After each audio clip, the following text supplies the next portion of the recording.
Blackbeard has become one of the most notorious pirates because he was a great sort of self-promoter, and he would go into battle with smoke billowing around his head and guns all over him. And he was a big, tall man. He was 6'6" or so. He did have a huge beard, black beard, that he plaited when he went into battle. But curiously enough, he was not as fierce as all that. He did attack Charleston, South Carolina, and force the mayor to give him all sorts of stuff. Blackbeard's death in Ocracoke Inlet became, I suppose, the most popular or famous pirate battle because it was well publicised at the time. And what happened there was that Lieutenant Maynard was sent by his captain on behalf of the governor of Massachusetts to track down Blackbeard. And Lieutenant Maynard attacked at dawn in 2 small ships and came up alongside Blackbeard. There was a tremendous fight on board. Blackbeard was, by tradition, attacked with something like 20 musket balls and 6 cutlass wounds, and eventually fell to the deck dead. At the end of the day, the decks were running with blood, and Blackbeard supposedly swam round the ship 3 times, headless. So that was the end of Blackbeard.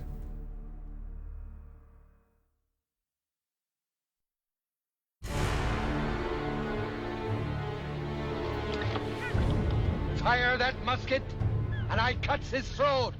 There were a number of very nasty pirates.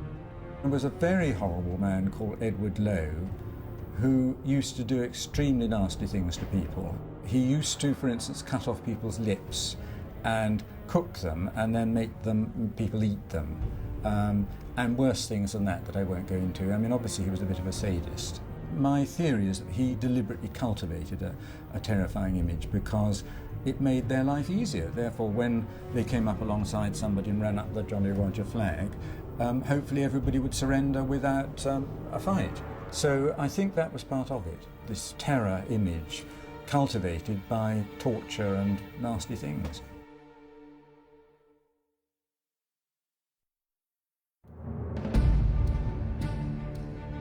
Bartholomew Roberts was a Welshman, and he became a merchant seaman, and he rapidly established himself in the West Indies as a ferocious and very successful pirate, and he very rapidly traded up until he had a whole fleet of ships. He captured, during his lifetime, 40 or 50 merchant ships. He sailed across the Atlantic several times, and eventually became such a menace that the British sent out a warship to track him down, and he was actually, in the end, cornered off Africa and killed in a sea battle.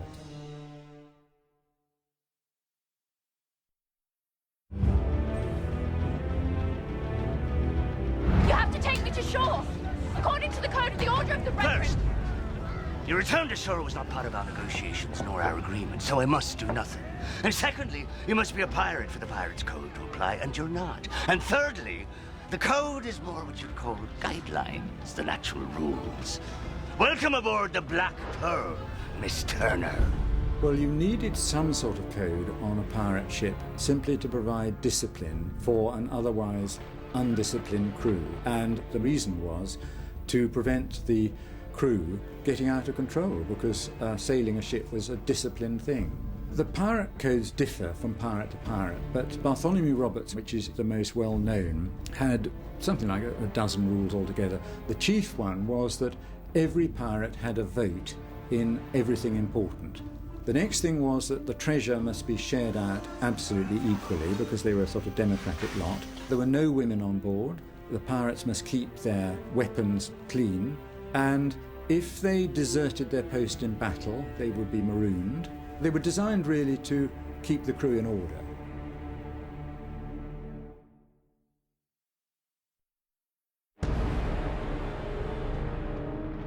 Chinese pirates are rather amazing. There were hundreds of Chinese pirates, and Mrs. Cheng married a pirate chief called Captain Cheng, and when he died she took over this sort of pirate confederation. She had hundreds of ships at her disposal, a rule of terror all the way up and down the coast of China, and they were very nasty to their victims. I mean, they would behead them at the drop of a hat. But in the end, the authorities began to close in on her, and she persuaded them to have a sort of armistice And all the pirates were pardoned, and she actually retired. She's one of the few pirate captains to retire, and she retired, I think, to Canton, a wealthy lady.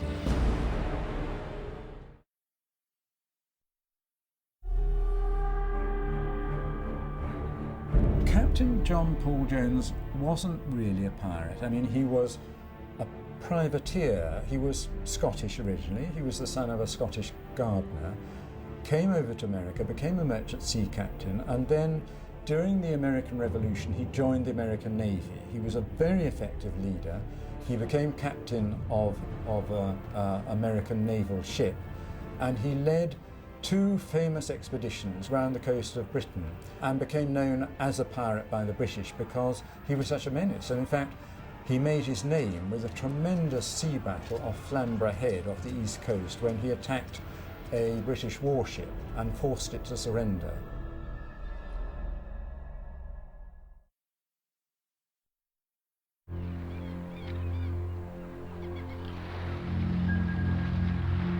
Robinson Crusoe is another of those red herrings, really. Robinson Crusoe was a fictional character, obviously, first of all, but the thing about Robinson Crusoe, where he sort of ties into pirates, is that Daniel Defoe based his life on that of Alexander Selkirk, who was a real-life seaman who was marooned on the island of Juan Fernandez by William Dampier, who was a privateer, formerly a pirate. He was on the island for, I think, 4 years, and he lived on goats and fish and things and tamed all the cats in the island, and was then picked up by Woodes Rogers, who was doing his circumnavigation on the way home.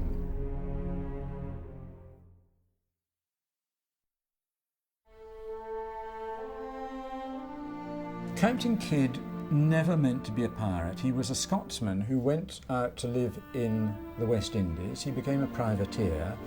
He bought a house in New York, married, and had 2 daughters, and he then went to London and he set up a privateering expedition, went out to the Indian Ocean to catch pirates, but he had a mutinous crew. He didn't catch any pirates, and he actually turned pirate himself, captured a ship called the Quedar Merchant, which was a treasure ship, and upset the East India Company by capturing a East India Company ship. A reward was put out for him. Described as 5 feet 10 inches in height, brown bushy hair, shabby with an inclination to be genteel. When he arrived back in New York, the governor there arrested him, sent him back to England. He was tried before the House of Commons, the only pirate to be tried there, and was condemned to death and executed at Execution Dock. And to this day there is an inn called the William Kidd overlooking the spot where he was hanged.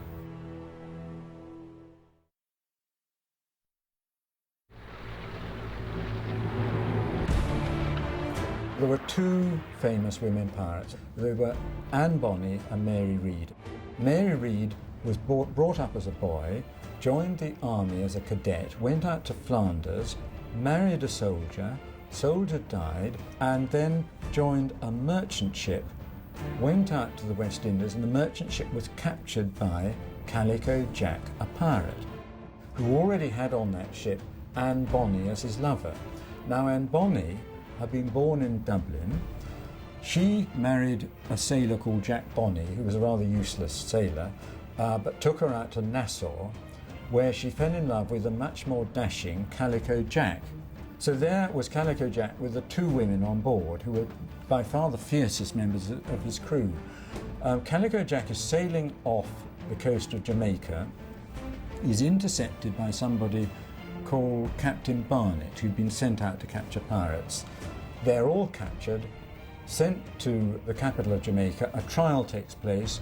All the men are hanged, but the women get off because they both managed to get pregnant, and you couldn't hang a woman with an unborn child because the child was innocent.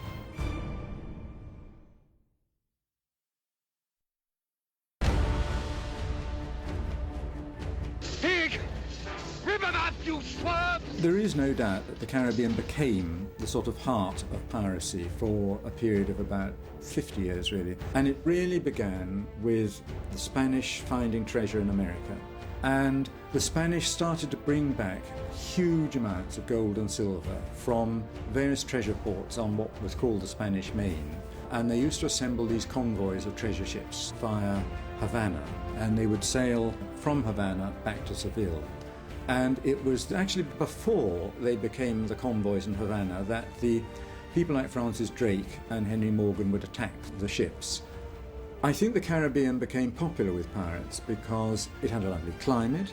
There were lots and lots of ships to attack, small, unarmed merchant ships loaded with goods, and lots of deserted beaches where you could beach your ship, and almost impossible for the authorities to track you down. So it was an ideal pirate hunting ground, really. The Indian Ocean was a good place for a pirate because it had the very rich ships of the East India Company going to and fro, and it also had the occasional treasure galleon going to India with stuff from the Middle East. And so there were quite a number of targets crossing to and fro, and a pirate based in Madagascar could go out and attack any of those, really. The other area that actually the pirates in the Caribbean used to go across to, and one of the things one has to remember, a lot of pirates crossed the Atlantic several times, and one of their targets on the African coast was the Gold Coast, which was another source of gold, and it was a source of ivory, and it was a source of slaves, which of course were considered merchandise in those days. And so a lot of pirates headed for the Gold Coast and raided the ports along that particular stretch of the African coast. So that, yes, that was another pirate area.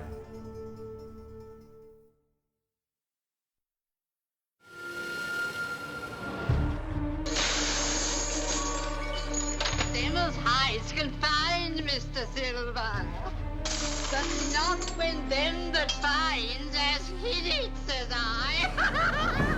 The thing about buried treasure is that I don't really believe in it. There definitely were certain accounts of buried treasure. We know that Captain Kidd buried some treasure on Gardiner's Island outside New York, but we think that most of it was subsequently retrieved within a year or so of him doing that. And my theory is that Captain Kidd's whole life became so famous because he was tried in London and executed at Execution Dock, that buried treasure became associated with pirates. There are in fact very few accounts of pirates actually burying treasure, and in a way, what's the point? What you wanted to do was to get back to civilization and blow the money on wine, women and song, and not bury it in the sand somewhere. I must say, if I was going for buried treasure, I would look for sunken treasure galleons, Spanish treasure galleons, because we know where a lot of them were. Many sank in the Florida Straits and the Windward Passage and in the Havana area, and you know, there's a lot of treasure out there waiting to be found, and you're far more likely to find one of those than a sunken pirate ship.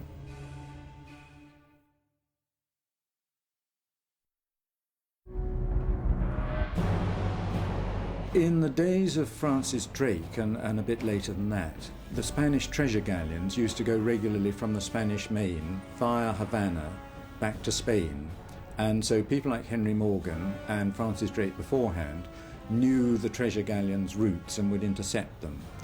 But later pirates actually would know where the trade routes were, and they would shadow a merchant ship for a while and try and work out whether it was a ship worth attacking and whether it was powerfully armed, and if it was too powerfully armed they wouldn't attack it. Pirates first of all went for gold and silver, because that was what would make them rich quick.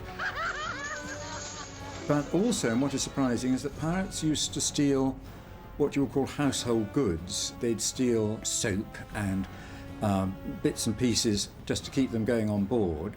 They would also steal very often essential items of gear from the other ship. They might steal anchors and ropes and that sort of thing. A lot of ambitious pirates would trade up their ship, so they would start with like a 26-gun ship. They would attack a 42-gun merchant ship and then take over the merchant ship, and that will become the pirate ship. They put some more guns on it, and some of the famous pirates would have a little fleet of pirate ships, so that they'd be on the biggest one and they had 2 or 3 other ones as well. And what they always endeavoured to steal was plenty of drink. Give me a full one, George. And one of the interesting things about a pirate attack is that having got all the loot they wanted, they would end up completely plastered. So that was the usual end of a pirate attack.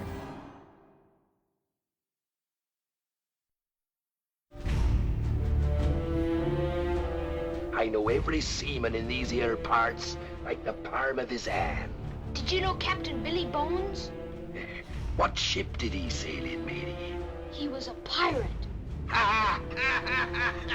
Piracy is a huge subject because there've always been pirates. I mean, ever since the first person set off in a boat or, sitting on a log or something, there were other people to capture that particular ship. There were Greek pirates, there were Roman pirates, the Vikings certainly count as pirates.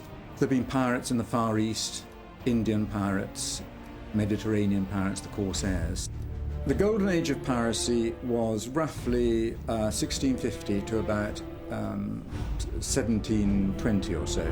And we call it the golden age because it had all the famous pirates operating at that time. I mean, there was Blackbeard and Captain Kidd and the female pirates. All the notorious ones were operating during that period.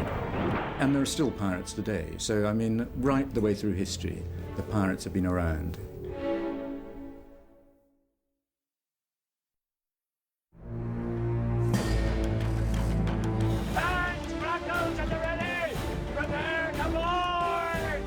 Pirates were amazingly democratic, and there was a captain, obviously, and he was the chief chap on board. A good pirate captain was, first of all, a good leader of men. I mean, that was absolutely basic.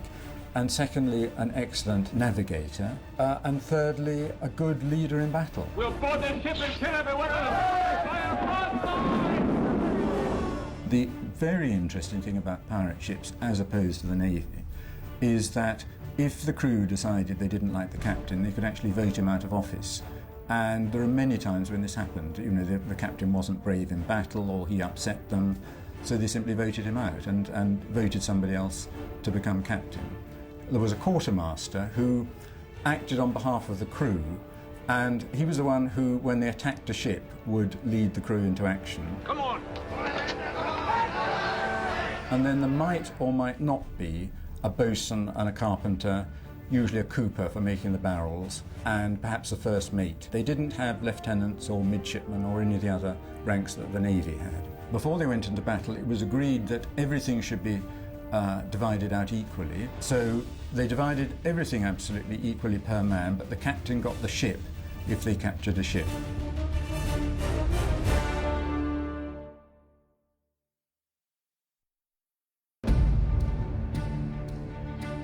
If Drake had thought of coming to you first, should we be rejoicing at the good news? You cannot mean Drake's raid on Cadiz.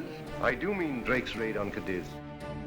Sir Francis Drake would never have seen himself as a pirate, but the Spanish did see him as a pirate, and the reason was that Francis Drake went out on a series of plundering expeditions on the Spanish Main and attacked Spanish ships and Spanish treasure ports. In the last month, English pirates have destroyed some 7,000 tons of our shipping. When Francis Drake came back, he had a ship loaded with treasure worth $60 million, something like that.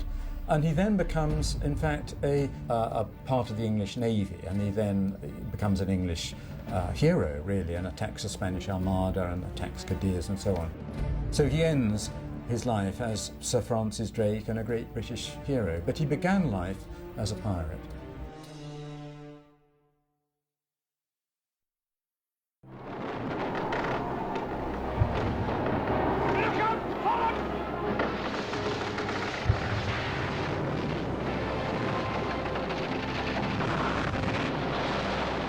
The most dangerous thing, I suppose, that a pirate faced was a storm at sea, and particularly in the West Indies, a typhoon or a tornado. I mean, that was a devastating thing you endeavoured not to be anywhere near.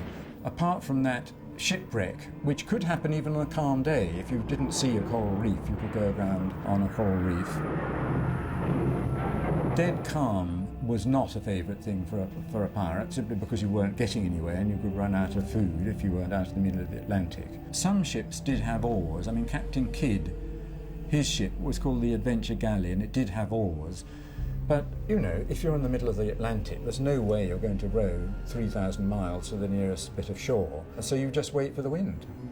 The sea fog was a terrible danger then and now for seamen. Listening for the breakers. In weather like this, you don't see an island, you hear it. Suddenly the world shut down and you didn't know what was around you, and you could bump into another ship or into a bit of land. So those were the main things, really.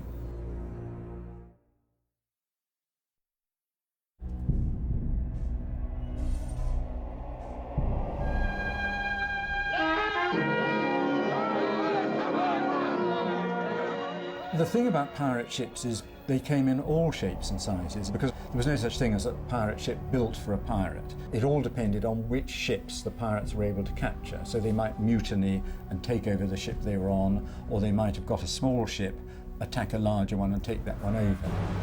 The movies always show huge pirate galleons, and I think the reason for that is that the movie director wanted a huge deck so he could have sword fights and people swinging through the rigging. But all my research has shown that the favourite pirate ship was much smaller. It would often be a single-masted vessel, we would call it a gaff cutter now, with one big huge gaff sail, heavily armed. The reason they liked the smaller ships with the big sails was that they were faster, they were shallow draft, so that they could escape from a much deeper draft vessel in shallow water, and they could be beached at low tide so that you could scrape off the barnacles. A few pirates, like Bartholomew Roberts and Blackbeard, did have large, almost warship-like ships, but they were fairly rare. They were the most successful pirates that went in for the big ships, but your average pirate went in for something much smaller. The pirate hoped that you wouldn't see it was a pirate ship until the last moment. And many pirate ships endeavoured to look exactly like merchant ships and would actually fly friendly flags of a neutral country like Holland or something in order to lull the victim into a false sense of security. And then at the last moment they'd swoop up alongside and raise the Jolly Roger and attack.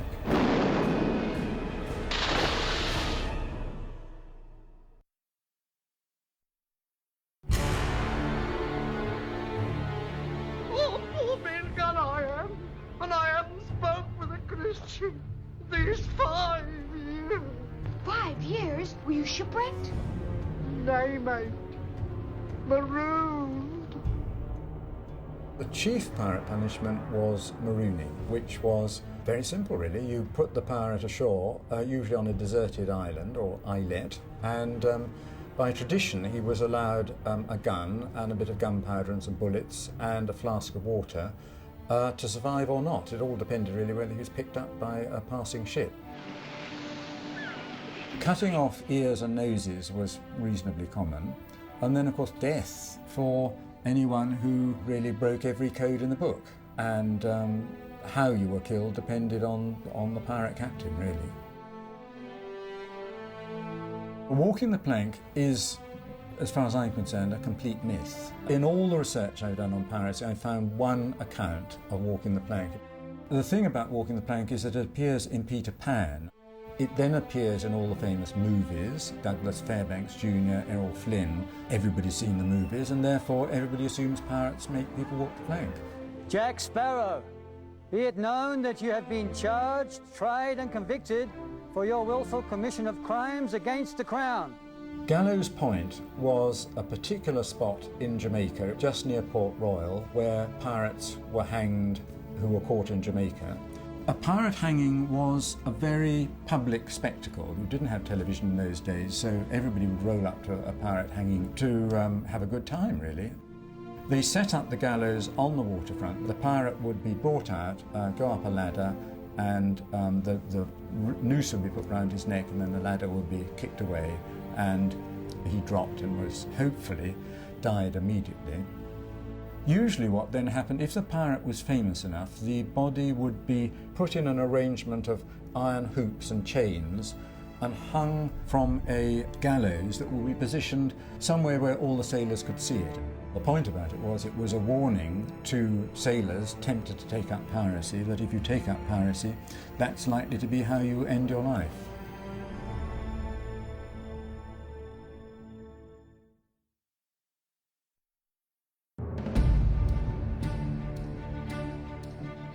What I think is so interesting about pirates is that they are instantly recognisable. Somebody can walk into a room and they've only got to have an eye patch or a wooden leg and they're a pirate. And they become associated with a whole lot of things, like walking the plank and all that. But I suppose the key recognisable things are wooden leg, scarf round head, eye patch, earring, pistols and parrot. I love the whole thing of pirates and parrots. I did quite a bit of research on it. The fact is that parrots were very popular souvenirs for sailors to bring back from the tropics. I mean, they also brought back monkeys and occasionally things like tigers as well, but a parrot was a much easier thing to bring back. You could teach it to whistle and to say things like pieces of 8. The earring was something that you put your savings into, and it was gold. And actually one theory I've heard is that the gold earring would pay for your funeral, so that when you were collapsed on the deck with a knife through your throat, your mates would make sure you got a decent burial. I think the reason pirates had eye patches was simply because, like sailors, they were prone to shipboard accidents and being caught in a sea battle. And you find in accounts of ship's crews that sailors have missing fingers, missing limbs, and missing eyes. And an eye patch is what covered up the missing eyes. So simple as that, really. Was it a one-legged man? The thing about peg legs or wooden legs, incidentally, Long John Silver does not have a wooden leg. If you read Treasure Island, he just has one leg only and he hops around on a crutch. And yet he's given rise to the fact that all pirates had wooden legs, so it's sort of rather ironic. But lots of sailors had wooden legs simply because they were easily damaged on board a ship. I mean, sailors were always falling out of the rigging, and you could get yourself crushed with ropes and fall overboard or crush between ships, or get your leg shot off with a cannonball. So sailors tended to have bits and pieces of their bodies missing, and obviously if you had a leg missing, you made do with a wooden leg. I reckon round about 1700, the pirates in the Caribbean started to use a black flag with some sort of scary symbol on it, like a skull or a whole skeleton. The early pirate flags sometimes had a hourglass as well as a skull or something like that. And the theory was that you've got a limited amount of time, and if you don't surrender within that time, you will be dead. So over about 20 years, the skull and crossbones gradually became recognised as the pirate flag. Though actually up to that point, different pirate captains had had variations of their own, but that's what ended up as the pirate flag.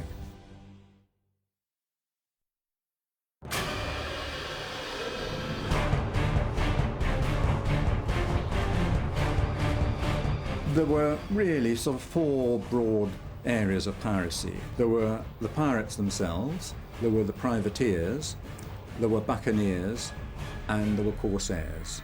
Privateers were merchant sea captains and their crew who, in a time of war, were given a letter of marque, which was authorization to attack the ships of another enemy country. And the trouble is that when peace was declared, they were reluctant to stop attacking the ships of another country, and so they tended to slip into being pirates after being privateers.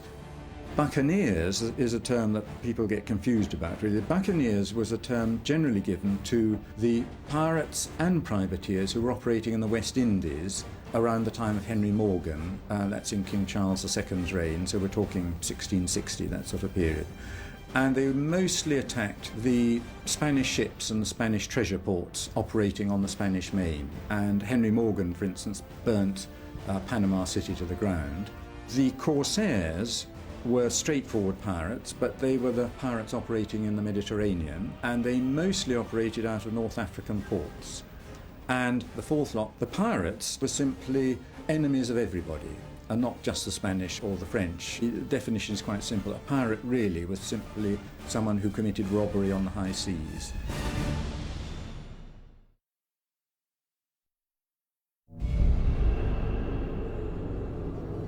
All hands on deck! Man the windlass! I think a pirate life was fairly bleak. They have a romantic image because you associate them with tropical islands and they have a sort of glamour about them, but in fact, it was a fairly desperate life. Life on board a pirate ship, as indeed on any sailing ship in those days, tended to be a sort of variation between sheer boredom and then frantic action. So for days at sea, nothing much would happen and you'd be in calms and just sailing to get somewhere. And then you would attack a ship or encounter a storm and furious action immediately happened. So it was long periods of nothing and boredom when they all got drunk and gambled and that sort of thing. And then suddenly all hell broke loose and you were hard at work. Well, the conditions on board were very hard. Being a sailor at all, whether it was on a warship or a merchant ship, was a very hard life. I mean, the food, once you'd run out of bread and fresh meat and fresh fish, you were down to salt beef and a sort of ship's biscuit, which was hardened bread, and beer that had probably gone off, and water that tasted foul. It was not a very pleasant life. I mean, I think your average pirate spent a lot of time being hungry, worried about being captured, and, you know, just looking for the next meal, really. The only thing that kept a pirate going was the next victim and the next ship. So, not a good career move on the whole.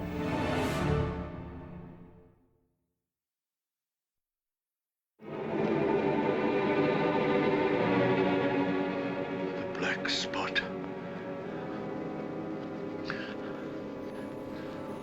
Until dark. They come at dark. Sailors as a race, and pirates, remember, were sailors, were and still are extremely superstitious. Being a sailor, particularly in the days of sail, was a very dangerous profession, so you didn't want to stir up anything that might cause you to end your life in a storm. Hard aport! Hard aport! Hard aport, sir! While a ship was being built, it was traditional to put a coin on the mast step, as it was called, which was the bit that the mast went down on. That's still done today. And traditionally, sailors didn't like women on board ships either. Women were meant to be bad luck, so if women weren't allowed on board a ship because they brought bad luck, you didn't take a woman with you. Well, shiver my timbers. This here was cut from a Bible. What fools cut a Bible? By tradition, sailors did not set sail on a Friday because Friday was the day that Jesus Christ was crucified, and so that was a bad luck day for sailing. But you could well not come back from a voyage, so you did nothing to tempt fate, really. You best start believing in ghost stories, Miss Turner. You're in one.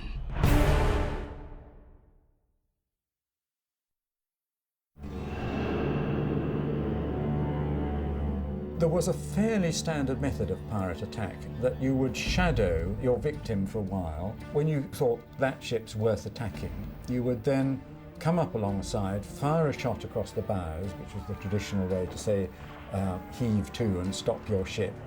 And the pirates would then all appear on deck and make a huge noise. They'd fire one or two guns, but not a lot, because they didn't want to damage the ship.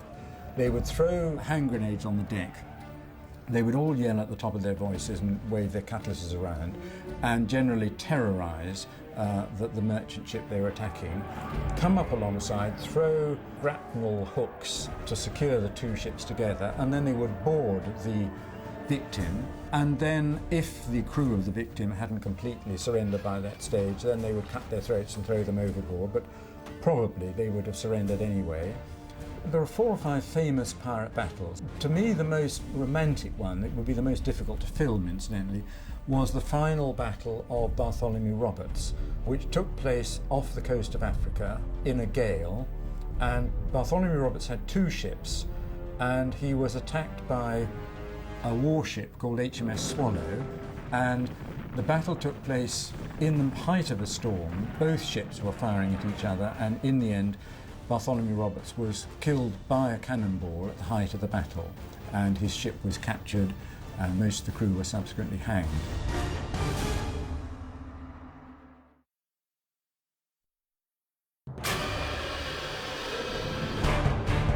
If we start at the biggest and work to the smallest, the chief weapon obviously on a pirate ship was the cannon on a gun carriage. If you worked your way down from there, there was a musket, which was a long barrel gun, which the pirates got very good at using. And then there was the pistol, which usually the captain and the quartermaster would have pistols, but not all the individual pirates. But the favourite weapon of all seafarers, and certainly all pirates, was the cutlass. You'll have to make do with a sailor's cutlass. Truce be over! Cutlasses, you swabs! And the cutlass was a short sword with one edge sharp, and the reason that they liked it was because it was short and didn't get in the way of the rigging, and you could just hack away with it. And then moving on, there were things like boarding axes. A boarding axe was like a tomahawk, and then daggers, knives, things like that. And actually they also had, and it's not often realised, they had hand grenades in those days as well, which were simply blocks of iron which were loaded with gunpowder and had a fuse, and pirates used them a lot. They were very effective in terrorising the crew of a ship before you actually attacked.